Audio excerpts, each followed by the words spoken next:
नमस्कार, मैं हूं आपके साथ सोनिया चौहान। कैपिटल लाइव में आप सभी का स्वागत है। चलिए रुक करते हैं तीन बड़ी खबरों का, जहां लखनऊ में 195 करोड़ रुपए के विकास और सौंदर्यीकरण कार्यों को मंजूरी दी गई है, जिसमें गोमती बायोडायवर्सिटी पार्क में बड़े एविलियर और साथ ही संविधान park, open gym, wonder park और कई प्रोजेक्ट शामिल हैं। और वहीं देहरादून की तस्वीर भी आपके सामने, जहां कानून व्यवस्था को लेकर कांग्रेस ने पुलिस मुख्यालय तक कूच किया है, सरकार पर गंभीर आरोप लगाए। उधर अमृतसर के गुरु नानक अस्पताल से एनकाउंटर के बाद भर्ती गैंगस्टर मनी प्रिंस के फरार होने से पुलिस महकमे में हड़कंप मच गया और अस्पताल की सुरक्षा व्यवस्था पर कई सवाल खड़े हो गए। तो लखनऊ में 195 करोड़ के विकास कार्यों को हरी झंडी दी गई। देहरादून की बात की जाए तो देहरादून में कांग्रेस का पीएचक्यू कूच देखने को मिला। अमृतसर अस्पताल से गैंगस्टर मनी प्रिंस फरार हो गया है, तो अस्पताल सुरक्षा पर कई गंभीर सवाल उठने लगे हैं। ये दिन की तीन बड़ी खबरें हैं जो आप देख पा रहे हैं। सबसे पहली खबर है, लखनऊ में 195 करोड़ के विकास कार्यों को हरी झंडी दी गई है। और वहीं दूसरी खबर देहरादून से, जहां पर कांग्रेस का प्रदर्शन देखने को मिल रहा है। और तीसरी खबर पंजाब के अमृतसर से है, जहां गैंगस्टर मनी प्रिंस फरार हो गया है। तो ये तीन बड़ी खबरें जो आपको बता रहे हैं, अलग अलग जगह की तस्वीरें हैं। पहली तस्वीर लखनऊ से, जहां 195 करोड़ के विकास कार्यों को मंजूरी दी गई है। और दूसरी तस्वीर आपके सामने देहरादून से है, जहां देहरादून में कांग्रेस की तरफ से धरना प्रदर्शन किया गया है। और तीसरी तस्वीर अस्पताल सुरक्षा पर कई गंभीर सवाल खड़े हो रहे हैं। तो ऐसे में ये तीन बड़ी खबरें हैं।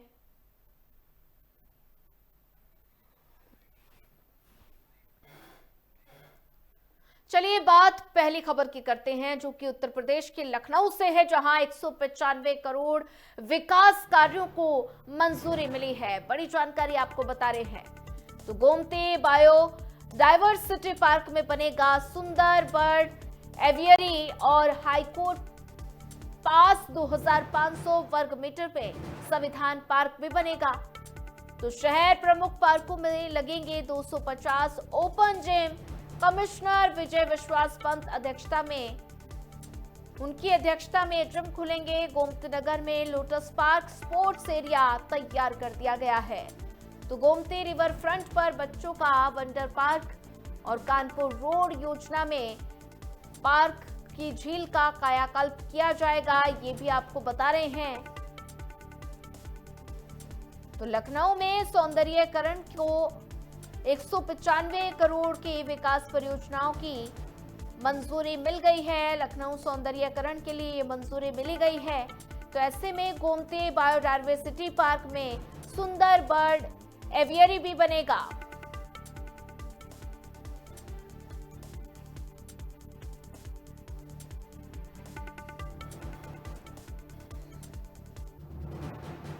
और वहीं ज्यादा जानकारी साझा करने के लिए हमारे साथ हमारे संवाददाता अक्षत जोशी जुड़ चुके हैं। अक्षत, बात की जाए तो लखनऊ में सौंदर्यीकरण के लिए 195 करोड़ विकास कार्यों को मंजूरी मिल गई है और साथ ही सुंदर बर्ड एवियरी भी बनाया जाएगा। फिलहाल क्या कुछ अपडेट निकलकर सामने आ रहा है इस पार्क को लेकर? बिल्कुल, देखिए सोनिया, कल मंडलायुक्त वीबी पंत की अध्यक्षता में ये बैठक की गई, जिसमें एलडीए के उपाध्यक्ष प्रथमेश कुमार भी थे, साथ ही जो लखनऊ के नगर आयुक्त हैं वो भी शामिल थे। तो इसको लेकर के राजधानी को हरित और सौंदर्यीकरण के लिए एक जो कदम आगे बढ़ाया गया है, ताकि जो हरियाली लखनऊ में बढ़ सके और सौंदर्यीकरण भी लखनऊ का हो सके, इसको लेकर के 195 करोड़ की कल जो एक वो बजट पास किया गया है अध्यक्ष मंडलायुक्त की ओर से, ताकि लखनऊ को एक सौंदर्यीकरण का नया रूप दिया जा सके। जिसमें आपको बता दूं कि मैं हाईकोर्ट के पास ग्रीन बेल्ट की जमीन पड़ी हुई है, जिसमें 2500 वर्ग मीटर में संविधान पार्क बनाया जाएगा, जिसमें संविधान पार्क में भारत के जो संविधान है उसकी कुछ झलकियां रहेंगी, साथ ही अशोक स्तंभ का चिन्ह रहेगा, वॉल मैपिंग रहेगी, साथ में भारत का नक्शा उसमें बनाया जाएगा और साथ ही जो संसद भवन है उसकी भी झलकियां उसमें रहेंगी, ताकि आम जनता को संविधान के प्रति जागरूक किया जा सके। वहीं मैं आपको बता दूं कि गोमती नगर में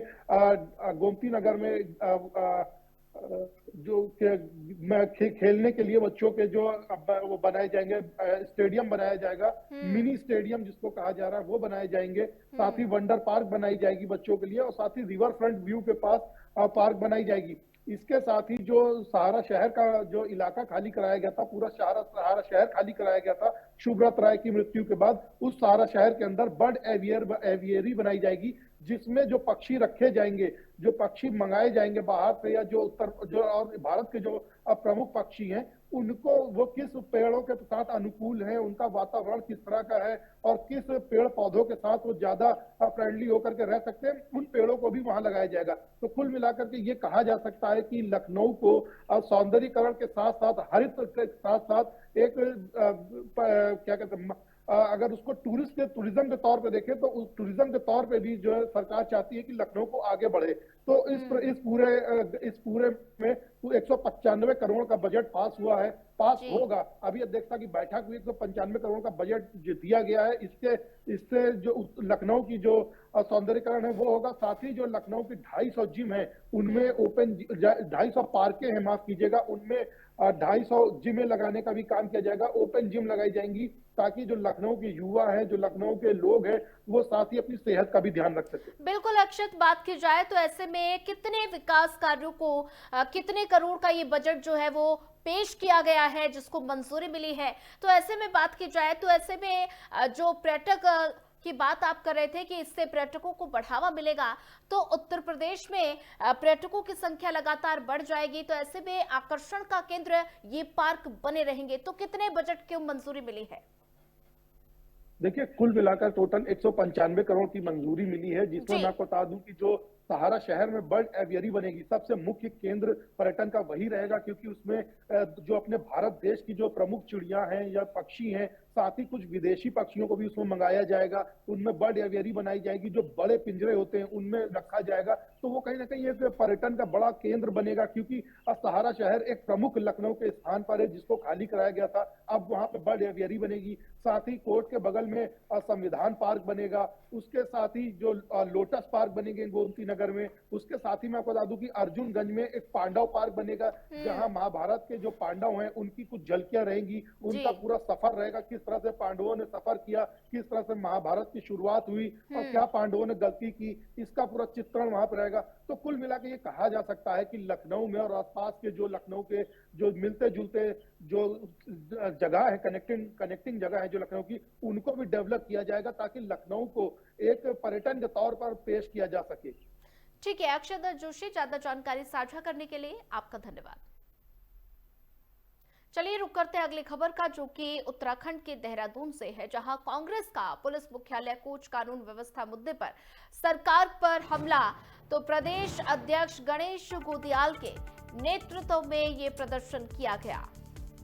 तो ये बड़ी जानकारी आपको बता रहे हैं, कांग्रेस भवन से पीएचक्यू तक नारेबाजी की गई है।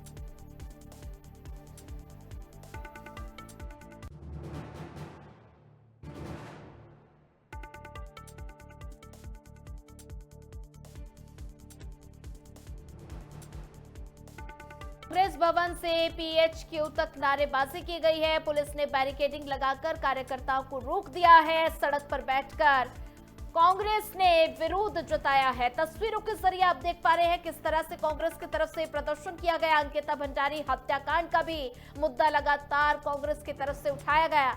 तो इस बीच अगर बात की जाए तो ऐसे में पुलिस ने बैरिकेडिंग लगाकर कार्यकर्ताओं को रोक दिया। सड़क पर बैठकर कांग्रेस की तरफ से ये विरोध जताया गया है। तो आप देख सकते हैं तस्वीरों के जरिए किस तरह से नारेबाजी की जा रही है और लगातार अंकिता भंडारी हत्याकांड का मुद्दा भी कांग्रेस की तरफ से उठाया गया। तो देहरादून में पुलिस मुख्यालय का कूच कांग्रेस की तरफ से ये किया गया।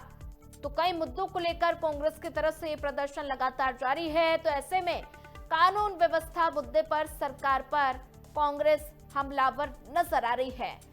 तो प्रदेश अध्यक्ष गणेश गोदियाल के नेतृत्व में यह प्रदर्शन किया गया है। कांग्रेस भवन से पीएचक्यू तक नारेबाजी भी की गई है और साथ ही पुलिस ने बैरिकेडिंग लगाकर कार्यकर्ताओं को रोक दिया है।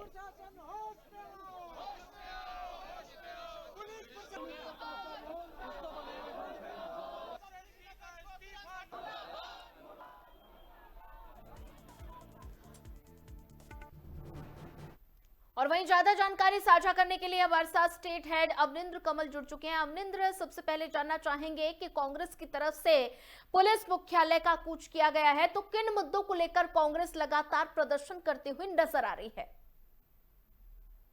जी सोनिया, आपको बता दें कि 2-3 रोज पहले कुमाऊं मंडल के उधम सिंह नगर में किसान खुशवंत सिंह ने आत्महत्या कर ली थी, गोली मार ली थी जी। और उसने आरोप है, गोली मारने से पहले उसने एक सोशल मीडिया पर वीडियो जारी की जिसमें उसने बताया कि कुछ पुलिस अधिकारियों और भूमाफियाओं की साठगांठ से उससे 4 करोड़ की ठगी हुई है। 1 करोड़ रुपए बैंक से लिए गए, बाकी 3 करोड़ रुपए ऐसे ऐंठ लिए गए और पुलिस अधिकारियों के दर दर पर वो पहुंचता रहा, लेकिन उसकी कोई सुनवाई नहीं हुई।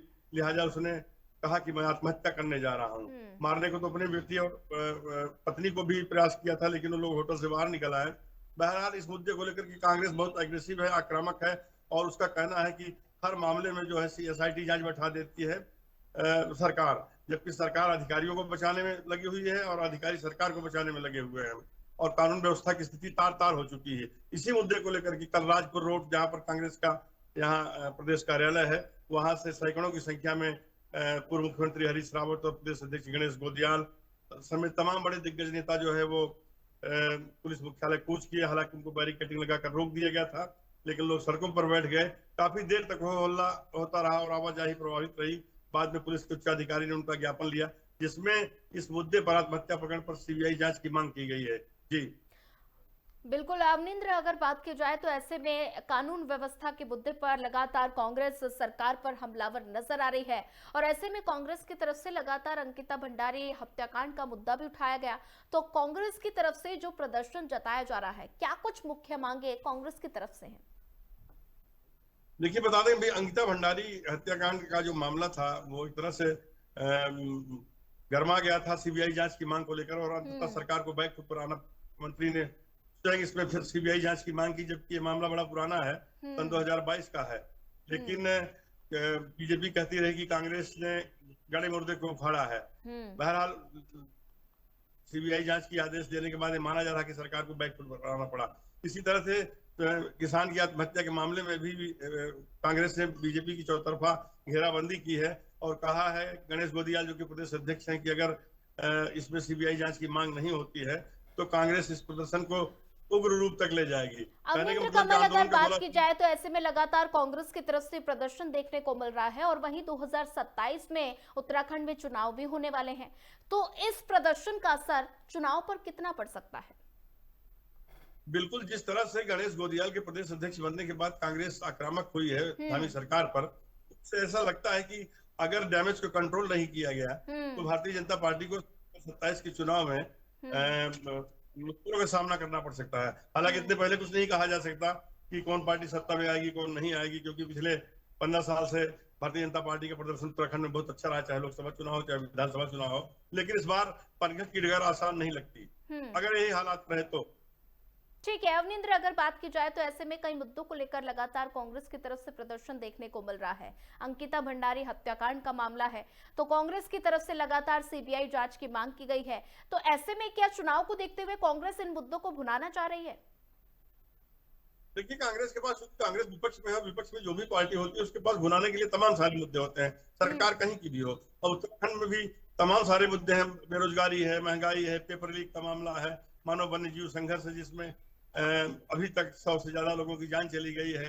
तो ऐसे तमाम सारे मुद्दे हैं जिसको लेकर के कांग्रेस, जैसा कि विपक्ष अपनी भूमिका निभाता है, तो कांग्रेस उस भूमिका में अब जाकर ज्यादा सक्रिय दिखाई पड़ रही है, क्योंकि गणेश गोदियाल जो कि यंग हैं और उन्होंने पूर्व मुख्यमंत्री निशंक को चुनाव हराया था, तो एक फायर ब्रांड नेता माने जाते हैं और उनकी अगुवाई में देखने को मिल रहा है कि जो विरोधी गुट है वो भी सब साथ मिल करके, जैसा कि हाईकमान ने उनको दिशा निर्देश जारी किया है, लोग भाजपा सरकार घेर रहे हैं। ठीक है अवनिंद्र कमल, ज्यादा जानकारी साझा करने के लिए आपका धन्यवाद। चलिए बात अब अमृतसर की करते हैं, जहां गुरु नानक अस्पताल से गैंगस्टर फरार हो गया है और आज सुबह अस्पताल से फरार हुआ आरोपी मनी प्रिंस। ये बड़ी जानकारी आपको बता रहे हैं। तो अमृतसर तरनतारन में दर्ज हैं कई गंभीर मामले, अस्पताल सुरक्षा पर कई गंभीर सवाल भी खड़े हो रहे हैं। फरार आरोपी की तलाश में फिलहाल पुलिस जुट गई है, ये बड़ी जानकारी आपको बता रहे हैं। तो ऐसे में गुरु नानक अस्पताल से गैंगस्टर फरार हो गया है। तो ऐसे में अस्पताल प्रशासन पर कई गंभीर सवाल खड़े हो रहे हैं। आज सुबह ही अस्पताल से आरोपी मनी प्रिंस फरार हो गया है। तो तरन तारण में कई गंभीर मामले आरोपी के ऊपर दर्ज है। अस्पताल सुरक्षा पर कई गंभीर सवाल उठ खड़े हुए हैं। तो फरार आरोपी की तलाश में पुलिस प्रशासन जुट गया है। तो ये बड़ी जानकारी आपको बता रहे हैं, जहां अमृतसर गुरु नानक अस्पताल से एक गैंगस्टर फरार होने का मामला सामने आया है। जहां आज सुबह ही अस्पताल से आरोपी मनी प्रिंस फरार हुआ है। अमृतसर तरन तारण में कई गंभीर मामले दर्ज हैं और वहीं अस्पताल सुरक्षा पर भी कई गंभीर सवाल खड़े हो रहे हैं। तो फरार आरोपी की तलाश में पुलिस प्रशासन जुटा हुआ है। ये बड़ा अपडेट आपको बता रहे हैं पंजाब के अमृतसर से। ये बड़ी जानकारी, गुरु नानक अस्पताल से गैंगस्टर फरार हो गया है। और वहीं ज्यादा जानकारी साझा करने के लिए हमारे साथ अमृतसर से हरवंत सिंह संवाददाता जुड़ चुके हैं। हरवंत, बात की जाए तो गुरु नानक अस्पताल से एक गैंगस्टर फरार होने का ये मामला सामने आया है, जो अस्पताल की प्रशासन पर कई गंभीर सवाल खड़े कर रहा है। तो ऐसे में मामले में क्या अपडेट नजर आ रहा है? सोनिया, मैं आपको बताना चाहता हूं कि जो पंजाब पुलिस के ऊपर एक बहुत बड़े सवाल उठने में बहुत ही शर्मनाक घटना को अंजाम दिया गया है, क्योंकि एक आरोपी को फरार होने में इतनी सिक्योरिटी होते हुए भी वहां पे एक जो आरोपी वहां पे फरार हो जाना, ये हॉस्पिटल डिपार्टमेंट के लिए भी बड़ी शर्मनाक बात है और पंजाब पुलिस के लिए भी, क्योंकि वहां पे सिक्योरिटी लगी हुई है, फिर भी वो इंसान जो है वहां से भाग जाता है। और पिछले कुछ दिनों पहले ही इसको अरेस्ट किया गया था, जो तरन तारण में गोली कांड हुआ था, वहां पे एनकाउंटर हुआ था, तभी इसकी जो टांग पे गोली लगी थी और इसको जो हॉस्पिटल में एडमिट कराया गया था, गुरु नानक हॉस्पिटल, जो कि अमृतसर के अंदर सरकारी हॉस्पिटल है, इसके अंदर एडमिट कराया गया था। और साथ में सिक्योरिटी भी पंजाब पुलिस की वहां पे मौजूद थी। लेकिन पंजाब पुलिस की सिक्योरिटी होते हुए भी ये इंसान वहां से भाग जाना, ये पंजाब पुलिस के लिए एक बहुत बड़ा सवाल उठता है। फिलहाल जो डीआईजी है संदीप गोयल, उन्होंने साफ तौर पे प्रेस कॉन्फ्रेंस में ये बताया है कि दो जो पुलिस मुलाजिम थे उनके ऊपर जो पर्चा कर दिया गया है, साथ में उनको सस्पेंड कर दिया गया है। फिलहाल जो इंक्वायरी चालू है, अभी हॉस्पिटल के ऊपर भी जो सवाल लग रहे हैं उनके ऊपर भी छानबीन हो रही है। पंजाब पुलिस के जो जवान हैं इनकी भी तहकीकात की जा रही है और जगह जगह जो छापेमारी भी की जा रही है। ये जो प्रिंस है, ये कहाँ इनके साथ जो लिंक बने हैं, जब पुलिस के साथ कोई तालमेल है, क्योंकि अंदर के इंसान के बिना जिसके साथ इसके हाथ मिले होंगे तभी ये भागने में कामयाब हो सका है, नहीं तो ऐसे भाग नहीं सकता, क्योंकि वहां पे हॉस्पिटल की सिक्योरिटी भी रहती है और पंजाब पुलिस की भी जो जवान वहां पे तैनात है। लेकिन फिर भी ये प्रिंस का वहां से भाग जाना, हालांकि ये क्रिमिनल मुजरिम है, पहली बार इसने कोई मुजरिम नहीं किया, ये शातिर मुजरिम है, इसके ऊपर पहले भी कई केस चल रहे हैं और इसी के चलते हुए आज इसको गुरु नानक हॉस्पिटल से इसका भाग जाना पंजाब पुलिस के ऊपर एक बहुत बड़ा सवाल है। जी हरवंत सिंह, अगर बात की जाए तो ऐसे में अस्पताल प्रशासन पर तो सवाल खड़े हो ही रहे हैं, तो ऐसे में पुलिस प्रशासन ये जो आरोपी फरार हुआ है इसकी धरपकड़ के लिए क्या कुछ प्रयास कर रही है?